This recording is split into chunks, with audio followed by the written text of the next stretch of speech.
জয় মা মৃত্যু সঞ্জীবনী, জয় মা। আমি শ্রী গুরুজি প্রদীপ গাঙ্গুলি। আশা করি সকলে ভালো আছেন। আমি আপনাদের সান্নিধ্যে একটি অতি চমৎকারী বিদ্যা দিব, যেটি হচ্ছে হারামের কাজ। একটা বাংলা কথা শোনেন, যেটি হারামের বিদ্যা। এই দুর্নীতিটা অবশ্যই কেউ করতে যাবেন না। যখন দেখবেন যে এর জন্য আপনি বিপদে পড়ে আছেন, এর জন্য আপনি বিপদ সংকটে আছেন, এর জন্য আপনার দোকান ব্যবসা প্রতিষ্ঠান সব নষ্ট হয়ে যাচ্ছে, সেক্ষেত্রে আপনি এটি কাজ করবেন। তাহলে আপনার কোনো গুনাহ হবে না, কোনো পাপ হবে না।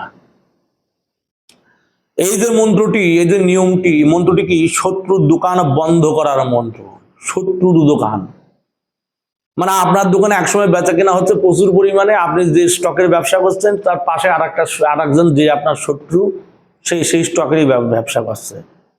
এবার আপনি সেটা একটা মূল্যে ছাড়ছেন, সে তার চেয়ে কম মূল্যে ছাড়ছে। তো এটা নিয়ে তো দুজনের মধ্যে একটি বিশেষ সমস্যা হতেই পারে, দুজনের মধ্যে একটা মন কষাকষি হতেই পারে। তো সেই ক্ষেত্রে যে বা যারা এই ধরনের কঠিন সমস্যায় পড়ে আছেন, অর্থাৎ শত্রুর জন্য আপনার দোকান পাশার ব্যবসা বাণিজ্য সব নষ্ট হয়ে যাচ্ছে, সেই শত্রুকে না বিতাড়িত করলে, না তাড়ালে আপনার দোকান চলবে না, আপনার স্ত্রী সন্তান অনাহারে থাকবে, আপনার পরিবারটা ধ্বংস হবে। সেই ক্ষেত্রে আপনি এটি কাজ করতে পারেন। দেখেন, রাগের বশে, জেদের বশে নিজের রক্ত গরম আছে বলে যে কারণে একটা মানুষের কখনো এত বড় ক্ষতি করতে কেউ যাবেন না।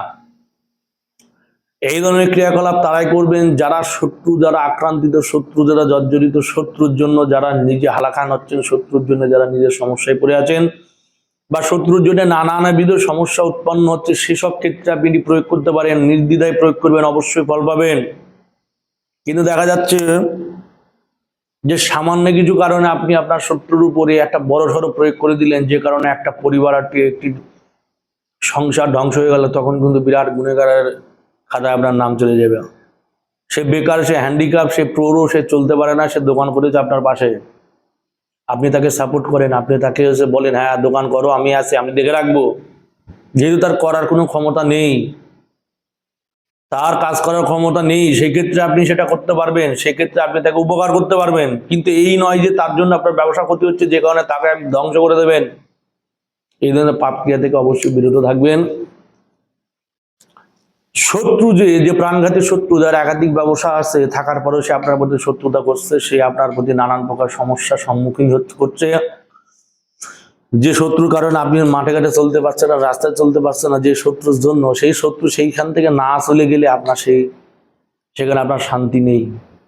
এমন অবস্থায় যারা পড়ে আছেন তারা এটি প্রয়োগ করবেন। শত্রুর দোকান বন্ধ করার মন্ত্র। কি করে শত্রুর দোকান বন্ধ করা যাবে, কি করে শত্রুকে শায়েস্তা করা যাবে, কি করে শত্রুকে জব্দ করা যাবে, সেই মন্ত্র প্রসঙ্গে আপনাদের সামনে আমি চলে এসেছি। প্রয়োগ করবেন, অবশ্যই যথার্থ ফল পাবেন। নিয়ম কি? নিয়ম হচ্ছে অমাবস্যার দিন ইঁদুরের গর্ত থেকে কিছুটা মাটি নিয়ে আসতে হবে। ইঁদুরের গর্ত, যে গর্তের মধ্যে ইঁদুর ঢুকে আছে, ধরেন ইঁদুর বেরিয়ে গেছে, সেই গর্ত থেকে মাটি নিয়েছেন, বেরোনো মাটিতে কাজ হবে না। দেখবেন ইঁদুর কিন্তু রাত্রেবেলা বেরোয়, দিনের বেলা কিন্তু ইঁদুর খুব একটা বিচরণ করে না। অমাবস্যার দিন দিনের বেলা ইঁদুরের গর্ত থেকে মাটি নিয়ে আসবেন।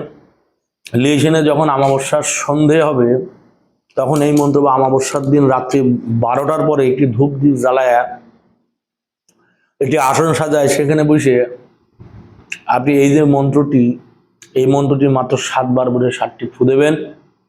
দেওয়া মাত্র সেই মাটির মধ্যে মন্ত্রের শক্তি বিদ্যমান হবে এবং সেই মাটির পাওয়ার অত্যাধিক পরিমাণ বেড়ে যাবে। সেই মাটিতে শয়তান চালান হয়ে যাবে। এবার সেই মাটি দিয়ে আপনি যে শত্রুর উপর কাজ করবেন, সেই মাটি দিয়ে যে দোকানে আপনি ছিটিয়ে দিতে পারবেন, কিছু না, সেই দোকানে, যে দোকানের মধ্যে সেই মাটিতে ছিটিয়ে দেন। অমাবস্যার দিন কাজ করলেন, করার পর সেটি পরের দিন ছিটিয়ে দেন সেই শত্রুর দোকান। 7 দিনের মধ্যে দোকান বন্ধ হয়ে যাবে। সেই শত্রু 7 দিনের মধ্যে দোকান পাশার সব ঠোলা টোপলা গুছায় সেই স্থান ত্যাগ করে সেই শত্রু চলে যাবে। তার দোকানের শয়তান চালান হয়ে যাবে, তার দোকান শেষ। যারা আপনার প্রতি শত্রুতা করছে, একমাত্র তার উপরে করতে পারবেন, আপনি সাধারণ মানুষের উপরে এটি অ্যাপ্লাই করবেন না। আর যারা সাধারণ গৃহী, যারা সংসারী, যারা পাবলিক মানুষ, তারা অবশ্যই এই ধরনের ক্রিয়া থেকে বিরত থাকবেন। যারা ওঝা, গুণিনী, তান্ত্রিক, কবিরাজ, একমাত্র তারা এটি প্রয়োগ করবেন, ফল পাবেন। নচেত অন্য কেউ এই ধরনের ক্রিয়াকলাপ একদমই করবেন না। আমি বারংবার তাদের অনুরোধ করছি, আমি গুরু হয়ে অনুরোধ করছি, বা আমি তাদের রিকোয়েস্ট করছি, এই ধরনের ক্রিয়াকলাপ সাধারণ মানুষ মোটেই করবেন না। যারা ওঝা গুণিন যারা আমার চ্যানেল দেখেন বা আমার ফেসবুক পেজ যারা দেখেন, একমাত্র তারা এটি অ্যাপ্লাই করবেন। সাধারণ মানুষ মোটেই এটি অ্যাপ্লাই করতে যাবেন না। আমি বারংবার নিষেধ করি যে এই ধরনের ক্রিয়া করা সাধারণ মানুষের দ্বারা সম্ভব না। আপনার মুখ অশুদ্ধ, জাবান অশুদ্ধ, আপনার মোকাম অশুদ্ধ, আপনার মধ্যে কোনো সাধন সত্তা নেই, কোনো ঐশ্বরিক কৃপা নেই, আপনার মধ্যে কোনো শক্তি নেই, কোনো পাওয়ার নেই, কোনো ঊর্জা নেই, সেক্ষেত্রে আপনি কি করে এই মন্ত্র প্রয়োগ করলে কাজ হবে? অনেকে বলে গুরুদেব আপনার মন্ত্র প্রয়োগ করেছি, এই মন্ত্রে কাজ হয়নি। আরে হবে কি? সকলের জন্য কি মন্ত্র? মন্ত্র কি সকলের জন্য খাটে? খাটে না তো। মন্ত্র সকলের উপর, সকলের হাতে খাটে না। আপনার এই হাতে নানান প্রকার কর্ম করেছেন, হাতে মন্ত্র খাটবে? মুখে লক্ষ লক্ষ মিথ্যে কথা বলছেন, সে মুখে খাটবে? পান, বিড়ি, মদ, সিগারেট, নানান প্রকার নাবাক জাতীয় বস্তু গ্রহণ করছেন, আপনার ক্ষেত্রে মুখে খাটবে? মুখ শুদ্ধি নেই, মুখ শুদ্ধ নেই, মন্ত্র উচ্চারণ ঠিক নেই, সেক্ষেত্রে মন্ত্র কি করে কাজ করবে? তাই যারা শুদ্ধাচ্চারণ করে, শুদ্ধ একদম পরিশুদ্ধ উচ্চারণ করতে হবে মন্ত্রের, সঠিক তন্ত্রোক্ত প্রয়োগ দ্বারা, যারা তন্ত্রোক্ত বিধি অবলম্বন করে যারা এই ক্রিয়াটি করতে পারবে, অবশ্যই তাদের কাজ হবে। আমি বলছি কাজ হবে, আমি না বলছি যদি যার কারোর কাজ না হয়, যে তন্ত্র মতে 7টা অভিষেক হয়েছে বা দীক্ষা হয়েছে, অন্তত 7টা অভিষেকটুকু হোক, 7টা অভিষেক, পূর্ণাভিষেক দিতে হবে, 7টা অভিষেকটুকু হোক, গুরু মন্ত্র পেয়েছে, এমন করে মানুষ অ্যাপ্লাই করুক, করার পর সে যদি বলে আমার কাজ হয়নি, তাহলে আমরা বলবেন আমি উইদাউট কস্ট কাজ করে দেবো। এইবার মন্ত্র প্রসঙ্গ বলি। মন্ত্র বলছে, মেদিনী সূর্যমণি সূর্যের চাক আমার এই মন্ত্রে অমুকের অমুক দোকানের আন্ধারি দিয়ে রাখ। অমুকের অমুক দোকান, অমুক সে ব্যক্তির নাম। এবার কিসের দোকান?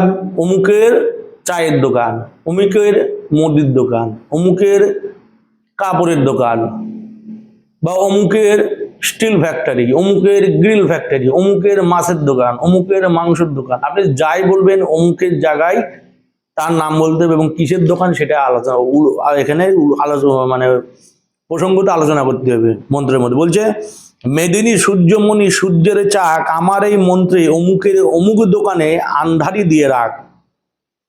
অঙ্কুল সঙ্গফুল যদি এই গান লড়ে মোহাম্মদের জটা সিরিয়া ভূমিতে পড়ে। লাগ লাগ অমুকের বেটা অমুকের দোকান 7 দিনের মধ্যে আন্ধারি দিয়ে লাগ। লাগ লাগ, এই হচ্ছে মন্ত্র। আবার বলি, মেদিনী সূর্যমণি সূর্যের চাক আমার এই মন্ত্রে অমুকের অমুক দোকানে আন্ধারি দিয়ে রাখ। অঙ্কুল সঙ্গফুল যদি এই গানে লড়ে মোহাম্মদের জটা সিরিয়া ভূমিতে পড়ে। লাগ লাগ অমুকের বেটা অমুকের দোকান 7 দিনের মধ্যে আধারে দিয়ে রাখ। লাগ লাগ, এই হচ্ছে মন্ত্র। শোনে না, এইগুলো মন্ত্র কি যত আমি বললাম, আপনারা শুনলেন, আপনারা ডায়েরিতে এটি লিপিবদ্ধ করলেন, আমি সেটি লিখলেন। গুরুবাক্য কোনগুলো? যেটি গুরুর মুখ হইতে যেটি নির্গত হয় সেটি গুরুবাক্য। সেটি অ্যাং ব্যাং চ্যাং যেই থাক, গুরু যদি মুখে মূত্রকে গঙ্গা বলে অভিহিত করে, তাহলে সেটিকে গঙ্গা বলে আপনার মেনে নিতে হবে, তাহলেই সেটি আপনার যথার্থ কাজ হবে। এবার আপনি মূত্রকে গঙ্গা বলে অভিহিত করছেন না, মানতে পারছেন না, সেই মতো অবস্থায় আগে কি ভক্তি বিশ্বাস রাখতে হবে গুরুপদে। যে গুরুপদে ভক্তি বিশ্বাস রাখে তার আর ইহলোকে কোনো কর্ম তার আটকে থাকে না, ইহলোকে তার কোনো কর্ম আটকে রাখে না। গুরু বাক্য গুরু যেভাবে দেবেন, যতটুকু দেবেন, সে যাই থাক, সেটি যদি সঠিকভাবে বিশ্বাসের সঙ্গে যদি গ্রহণ করতে পারে, তাহলে সেটি কাজ হবে। এবার আপনি মন্ত্র দেওয়া হচ্ছে, আপনি নাচ সেট করছেন, নানানভাবে আপনার মনের মধ্যে বাঞ্চলতা সৃষ্টি হয়েছে, আপনার মনের মধ্যে অবিশ্বাসের একটি স্তূপ জন্ম নিয়েছে, সেক্ষেত্রে কিন্তু এগুলো কাটে না। গুরুমুখ বিদ্যা, এগুলো হচ্ছে গুরুমুখ বিদ্যা। গুরু মুখে যা বলেন, যেটি শুনে শুনে যারা লিপিবদ্ধ করে সেটি প্রয়োগ করে, সেটি গুরুমুখ বিদ্যা। স্বয়ংসিদ্ধ বিদ্যা কোনগুলো? যেগুলো দিয়ে গুরু স্বয়ং কাজ করেন এবং যেগুলো সিদ্ধ, যেগুলো দিয়ে, যেসব মন্ত্র আদি দিয়ে গুরুদেব স্বয়ং কাজ করেন এবং যেটি গুরুদেব নিজে স্বয়ং সিদ্ধ করেছেন, সেই ক্ষেত্রে সেইগুলো মন্ত্র আর সিদ্ধ করার প্রয়োজন হয় না। এগুলো জিনিসে কিন্তু আমি কাজ করি, সেক্ষেত্রে এগুলো স্বয়ং সিদ্ধ এবং এগুলো গুরুবাক্য। তাই সেই সব ক্ষেত্রে আমার গুরুদেব আমাকে যেভাবে শিখিয়েছেন, আমি তো সেইভাবে আপনাদের দিব, তাই না? এমন না তো আমি নিজের মতো মন্ত্র তৈরি করে নিজের মতো মন্ত্র বানিয়ে, আপনার মন্ত্র বানানোর জিনিস না, বানাতে কেউ পারবে না। যতই মন্ত্র বানানোর চেষ্টা করুক, মন্ত্রের মধ্যে কিন্তু ভুল হবেই এবং মানুষ এটা ধরতে পারবেই। বানানো মন্ত্র আলাদা হয়। কিছু কিছু চ্যানেল আছে দেখছি এখান থেকে 2 লাইন লিখেছে, ওখান থেকে 2 লাইন লিখেছে, ওখান থেকে 2 লাইন নিয়ে একটা হচ্ছে বিরাট বাক্য বানাই লিখেছে, সেটা হয়ে গেল মন্ত্র। খাটবে না বাবা। কিছু স্বপ্নাদিষ্ট মন্ত্র হয় যেটা স্বপ্নের মাধ্যমে পাওয়া যায়, কিছু স্বয়ংসিদ্ধ, কিছু গুরুভেদী মন্ত্র হয়, কিছু কাঁচা মন্ত্র হয় যেগুলো খাটে। সবচেয়ে ডেঞ্জার কোন কালী? সবচেয়ে ডেঞ্জার অনেকে বলতে পারে সবচেয়ে ডেঞ্জার হচ্ছে ছিন্নমস্তা কালী, শ্মশান কালী, বগলামুখী, মাতঙ্গী উষ্ণ চণ্ডালী। এগুলোকে মানুষের ডেঞ্জার কালী হিসেবে জানে। খুব রাগী, তেজস্বী। বামা পাতাল ভৈরবীরা খুব তেজস্বী, খুব রাগী, কিন্তু সবচেয়ে কাঁচা, সবচেয়ে হচ্ছে মানে রাগী দেবী হচ্ছে কাঁচা কালী। সবচেয়ে রাগী দেবী হচ্ছে কাঁচা কালী। এই কাঁচা মন্ত্র হচ্ছে এগুলো, প্রয়োগে অবশ্যই কাজ হবে। কাঁচা কালীর দোহাই দিয়ে যে মন্ত্র প্রয়োগ করা হবে সেটি কাজ হয়। এই মন্ত্র শেষে যদি দোহাই আল্লাহ মোহাম্মদের জটা ছিঁড়ে ভূমিতে পড়ে, লাখ লাখ অমুকের বেটা অমুকের দোকান 7 দিনের মধ্যে আন্ধারে লেগে থাক, লাখ লাখ দোহাই মা কাঁচা কালী। এবার কাঁচা কালী যদি দোহাই দিয়ে দেন, মা কাঁচা কালী থানে বসে শুনবে। যে কোনো মন্ত্রের শেষে যদি কাঁচা কালীর দোহাই দেওয়া যায়, সেগুলো মন্ত্র কিন্তু প্রচন্ড পাওয়ার, প্রচন্ড তেজস্বী। আমি যে কোনো মন্ত্রের শেষে আমি একটা গুরুর ভেদ, গোপন ভেদ বলে দিলাম। যে কোনো মন্ত্রের শেষে আমি কাঁচা কালীর দোহাই দিই এবং আমার নিজের গুরুর দোহাই দিই। যে কোনো মন্ত্রের শেষে যে কারণে সেই মন্ত্রগুলো খাটে বেশি। গুরুর দোহাই দিতে হবে। যে গুরুর কাছ থেকে মন্ত্র নিচ্ছেন সেই গুরুর দোহাই দেবেন এবং কাঁচা কালীর দোহাই দেবেন, সপ্ত কালীর দোহাই দেবেন, 64 ডাকিনীর দোহাই দেবেন, 64 যোগিনীর দোহাই দেবেন। দেখবেন কাজ খুব তাড়াতাড়ি এগোবে যে কোনো মন্ত্রের পিছনে।